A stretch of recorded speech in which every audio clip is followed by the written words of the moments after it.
সংবিধানের পঞ্চদশ সংশোধনীকে কেন অবৈধ ঘোষণা করা হবে না তা জানতে চেয়ে রুল জারি করেছেন হাইকোর্ট।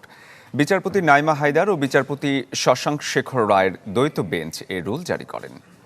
2011 সালের 30 জুন জাতীয় সংসদে সংবিধানের পঞ্চদশ সংশোধনী পাশ হয়। এর মধ্য দিয়ে বাতিল করা হয় তত্ত্বাবধায়ক সরকার ব্যবস্থা।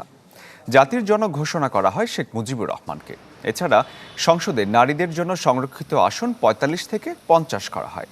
পঞ্চদশ সংশোধনীর মাধ্যমে মেয়াদ শেষের আগের 90 দিনের মধ্যে সংসদ বহাল রেখে দলীয় সরকারের অধীনে জাতীয় নির্বাচন অনুষ্ঠানের বিধানও করা হয়। তবে এই সংশোধনী বাংলাদেশের নির্বাচন ব্যবস্থাকে ধ্বংস করেছে বলে মত রিটকারীদের। অ্যাটর্নি জেনারেল মোহাম্মদ আসাদুজ্জামান জানান, পঞ্চদশ সংশোধনীর ভাগ্য নির্ধারিত হবে হাইকোর্টের অবকাশকালীন ছুটির পর রুলের চূড়ান্ত শুনানিতে।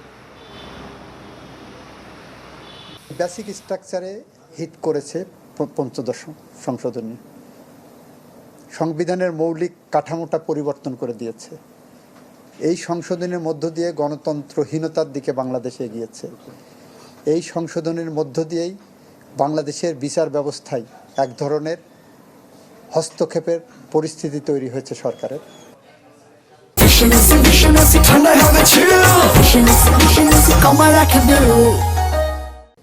দর্শক, এই বিষয়ে আরো বিস্তারিত জানাতে হাইকোর্ট থেকে এই মুহূর্তে আমাদের সাথে সরাসরি যুক্ত হয়েছেন সহকর্মী মাসুদুর রহমান। মাসুদ, সকালে যে রুলটি জারি হয়েছে সেটি সম্পর্কে বিস্তারিত শুনতে চাই আপনার কাছে।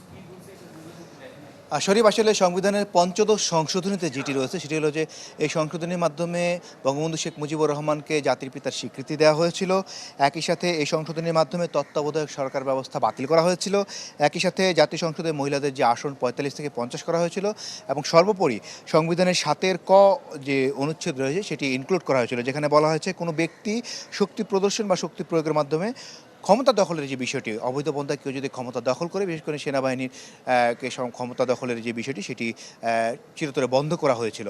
তো সব মিলিয়ে এটি নিয়ে কিন্তু রিট করেছিলেন বদিউল আলম মজুমদার সহ 5 জন ব্যক্তি, যারা তারা বলতে চেয়েছেন রিটের মধ্যে আমরা রিটের যেটি পেয়েছি, যারা বলছেন যে এই সংশোধনীর মাধ্যমে বাংলাদেশের নির্বাচন ব্যবস্থাকে ধ্বংস করা হয়েছিল এবং একই সাথে বাংলাদেশের যে সংবিধানের যে সমস্ত বিষয়গুলো রয়েছে, মূল কাঠামোগুলো, এগুলোকে আঘাত করেছিল এবং বাংলাদেশের সংবিধানের বহু বিষয় এই পঞ্চদশ সংশোধনীর মাধ্যমে অকার্যকর করা হয়েছিল। বিশেষ করে নির্বাচন ব্যবস্থাকে ধ্বংস করার বিষয়টি তারা তুলে নিয়ে এসছেন।